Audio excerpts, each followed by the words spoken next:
Hi there, and welcome to Tending the Threshold, an 8-part podcast mini-series. I'm your host, Carmen Spagnola. These special edition episodes of the Numinous podcast feature conversations with my fellow presenters at the Tending the Threshold Conference, an event happening in Ashland, Oregon on May 26th and 27th, 2018. This extraordinary event is a gathering of change makers, bridge builders, and edge dwellers. It's about relationship, ritual, and revolution.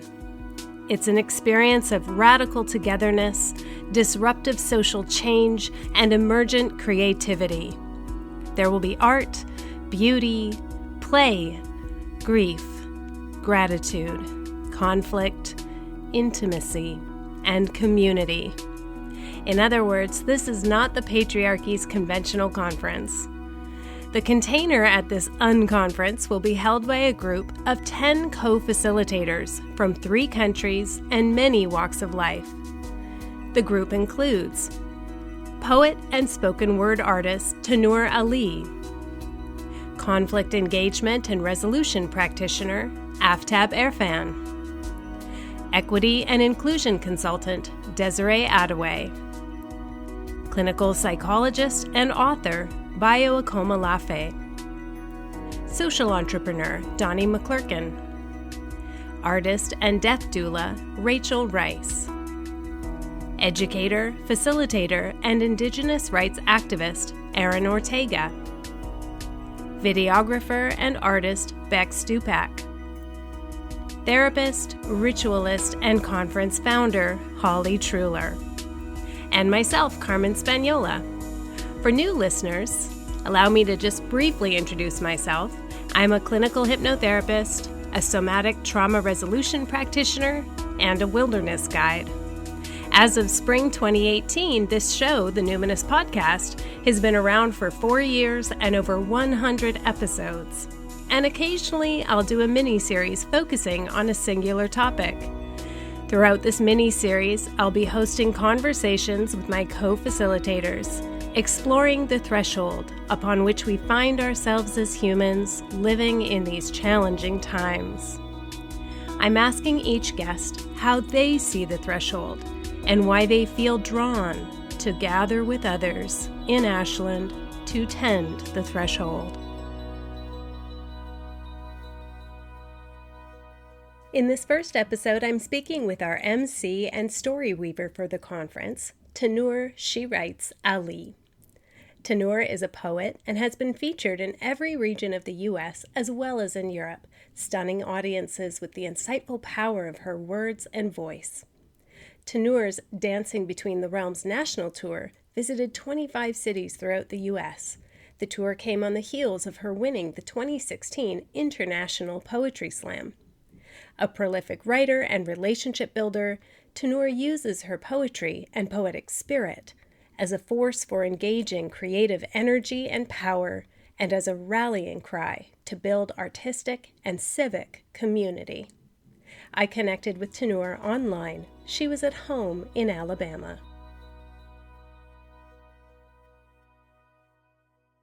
So Tannur, the event we are co-facilitating, along with a number of other incredible people, is called Tending the Threshold. How would you describe the threshold we stand upon as humans living in these times? Well, thank you so much for taking some time to talk with me. I'm excited to get together in person when we facilitate. To answer your question, I've really been exploring this idea that we are spirit beings in human form. And I really believe that we're on the threshold of actually realizing that fact.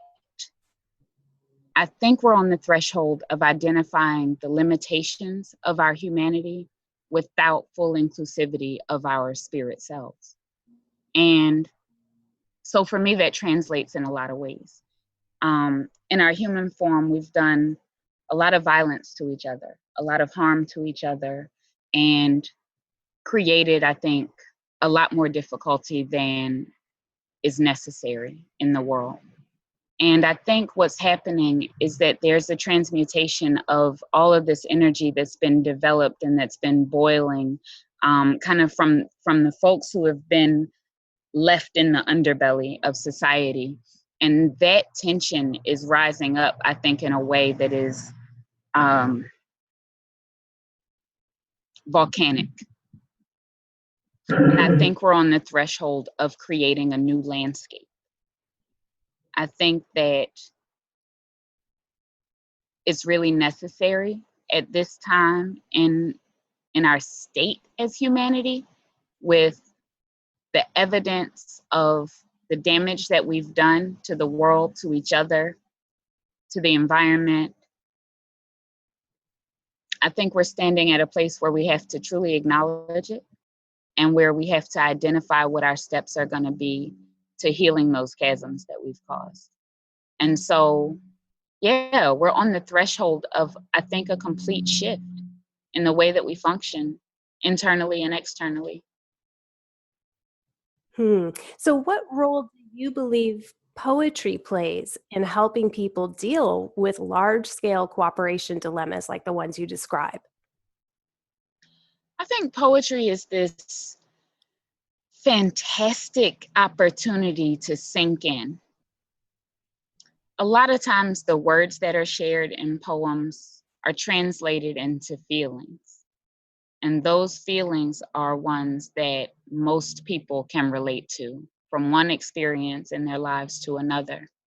And I think poetry creates this great equalizing force in a space that causes people to go deeper than any of the preconceived notions that they come into a space with, and really feel into the experiences that are being shared by the poet. And so that's what I think. I think poetry is this great equalizing energy that allows people to sink in deeper. Can you share a little bit about how you were initiated as a kind of priestess on the poetry path? Tell us a bit about your work and how you came to do it. Wow, that is funny to hear. A priestess on the poetry path. That sounds really good. So my initiation happened at 11 years old. And my mother has always been a divine keeper of me. And she recognized my talent really early and took me to a place called the October Gallery in Philadelphia. I was born and raised in Philly. And the October Gallery was this art gallery where they had a poetry event called Panoramic Poetry twice a month at that time. And we go in and I'm listening to all these poets, and they're, like dynamic spoken word artists who are using words that I've never heard of and flowing and getting along with each other. And it's this really like lovely, juicy, happy environment. But people were talking about real stuff and deep stuff, but there was this deep love in the room. And toward the end of the show, the host calls my name. And I looked at my mom and she smiled and pulled my notebook out of her purse. And when I got it and finally just accepted the fact that this was about to happen, I walked up in front of the room and shared my poem. And when we left, I remember walking up Market Street. We must have been around 3rd or 4th and Market in Philadelphia. And I looked at my mom and I said, "Mom, I'm a poet. That's what it is. That's what I am." And she was like, "I'm so glad you can finally see that." And that was the moment. My life changed forever at that moment. Wow, that is so touching. I have the best mom ever. Clearly, any chance I get to say that, I have to say it. This lady is amazing. And she has spent my entire life seeing into me and reflecting back what she sees. And it's such a blessing. Mm-hmm. I feel parented by that story. Like I feel more secure in the world by that story. That's how beautiful, and that's the kind of nutrition. I can only imagine what it's like to be her daughter. Wow. So why do you personally, Tannur, feel drawn to participate in the Tending the Threshold event? I believe really deeply in emergence. I believe that as we walk through the world, if we are really attuning ourselves to our purpose, then our path opens up ahead of us. And the relationships, the resources, the inspirations, motivations arise as we walk. For me, this conference, this gathering, is an opportunity to see a microcosm of emergence. The idea that we would gather this like awe-inspiring group of facilitators together with a group of people who are going to be open to the idea of whatever the hell happens in the moment. And we're going to come together and discuss where we are on the earth together, where we are in the universe together. That to me says I need to be there. It says that all of the opportunities that have shown up in my life to bring me to where I am today have opened up to allow me to enter spaces like this, where I can practice authenticity, where I can practice relationship building, and where I can practice truth telling in community with other people who are just as determined to grow as I am.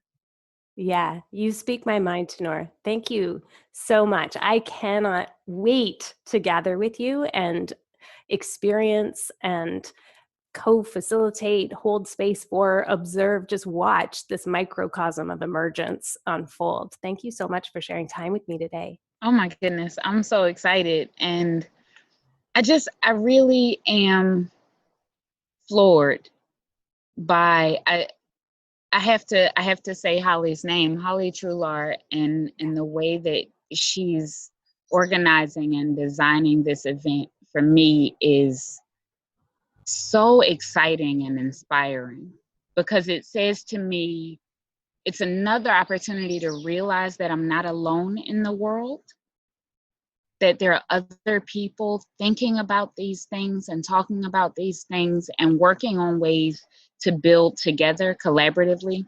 And I am like, I cannot wait. I'm excited. I'm just genuinely mind blown, excited. Can't wait to jump on that plane and get there with you guys and explore and play together. Could I share a poem with you? Yes, please. So this piece is about self-love. And I tend to start there a lot because it's been really an important thing for me to learn and develop. So I lean toward thinking love is a state of being. I lean toward being love in a state of utter humiliation, and that's the truth of it. Self-love being this internal argument over mortal differences under awesome torment, inside trying to survive, outside beautiful, one way or another. Someday I'll discover why. Today I stare in mirrors, hoping to catch a glimpse of the God I claim inside. Hoping to catch a glimpse of the better self inside. But she's elusive, reclusive even. And yet, she shines. Sort of like white light, so evident and yet irreverent to her own majesty, wonders why all this time she's been searching for a better half to make her whole. I wonder why. All this time I've been searching for a better half to make me whole. Even with my faith on swole, hope on go, inner self in the hold of attention, better self in the hold of perception. I was born a politician. She named me source of rushing water, then told me I was a babbling brook, gave me an order to stand at attention and a big-ass book. And now I write my insides in words that cause crooks in the necks of say word sayers and poetic purveyors of knowledge. But the truth is all it took to get honest. And it hurt, like the moment before a cutter slices ugly into too much beautiful. The last flicker of a meditation candle. The sand's quicker if you move around, so there's something beautiful in the silence. Cease violence. Look inside and face demons dressed in halos and feathers. Disrobe them so my soul can dress better. I'm working on my spiritual swagger. Rebuild from disaster. Now, I have never known a hurricane like Katrina, or seen the twisters that rip up lives like scratch that, do over, but I have known of civil wars that were not so civilized. Ones where lies came out from hiding and that look in the eye was finally defined, and it means run. But I woke up today to the sun, and that's more beautiful than anything. A new beginning.